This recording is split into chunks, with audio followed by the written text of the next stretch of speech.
Truck में सारा सामान रखा जा चुका है। बेटा और बहू जाने के लिए अपनी कार की ओर बढ़ जाते हैं। बेटा करण उनके पैर को छूकर चालान की सीट पर बैठ जाता है। माता पिता उसके सर पर हाथ रखकर भारी मन से विदा करते हैं। बहू हाथ जोड़कर अपने पति के बगल में बैठ जाती है।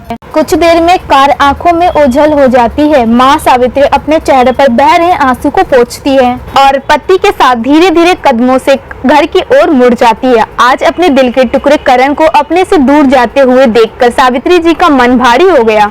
इतने बड़े घर में अब वो दो शरीर ही रह गए हैं, सावित्री जी और उनके पति हरमन जी। उनकी आत्मा, उनकी जान, उनका लाल, उनका बेटा करण उनसे दूर चला गया। अपने और अपने पति के लिए चाय बनाकर वह एक चाय कप पति को देती है और हरमन जी का चेहरा जैसे ही कुछ पलों में मुरझा गया हो। ऐसा लगता है कि वह गहरी सोच में है। क्या सोच रहे हो? सावित्री जी पूछती है। एक आह भरकर हरमन जी कहते हैं, क्या सोचा था, क्या हो गया? हमने कितने लाड प्यार से बेटे को पाला है, उसकी हर इच्छा पूरी की। सोचा था जब बड़ा हो जाएगा तो हमारे बुढ़ापा का सहारा बनेगा, पर क्या पता था नियति को कुछ और ही मंजूर है। तुम्हें कितना चाव था कि करण बड़ा हो जाएगा तो उसकी शादी होगी, बहू घर में आएगी और बच्चों की किलकारियां और शोर से घरों की दीवारें गूंज उठेंगी। अब ये दीवारें सुनी हो गई हैं, एकदम खामोश और वीरान, क्योंकि बेटे बहू ने अपनी अलग दुनिया बसा ली है। जब करण ने बताया कि वह अपनी सहपाठी को पसंद करता है तो माँ बाप ने बेटे की पसंद को अपना लिया और बहुत धूमधाम से करण की शादी उसके कॉलेज की सहपाठी से करा दी।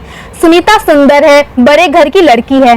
लाड प्यार से पालने की वजह से उसके व्यवहार में अहंकार बढ़ गया था। सावित्री जी ने सोचा था कि बहू आएगी तो वो दोनों मिलकर खूब बातें करेंगी और घर का सब काम मिलजुल कर करेंगी, पर नहीं। सुनीता को रसोई से चिढ़ थी, रसोई के नाम से मुंह बना लेती। सावित्री का हाथ तो क्या ही बांटती, उसका गीला तौलिया तक तो करण सुखाने डालता है। सुनीता को न रसोई न घर के किसी काम में रुचि है। उसे तो क्लब और होटल में अपनी सहेलियों के साथ ताश खेलने का शौक है। हर दूसरे दिन उनके घर में पार्टी होती जिसमें मांस और शराब का सेवन होता।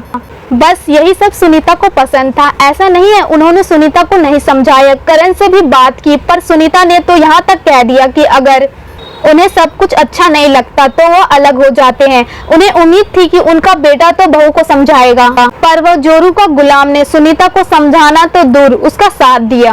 बहू और बेटे ने अलग फ्लैट ले लिया और वहीं शिफ्ट हो गए। समय तो रुकता नहीं, चलता रहता है। अब माँ बाप को भी बेटे के बिना रहने की आदत हो गई थी। सुनीता ने कुछ समय बाद एक प्यारी सी बेटी को जन्म दिया।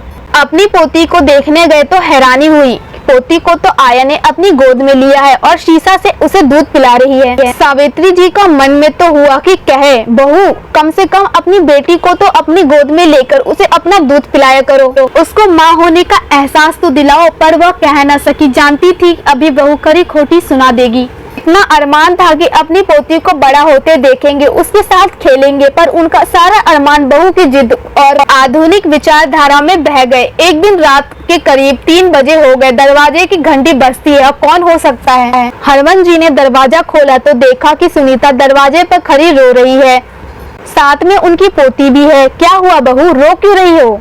करण कहाँ है? सब ठीक तो है ना?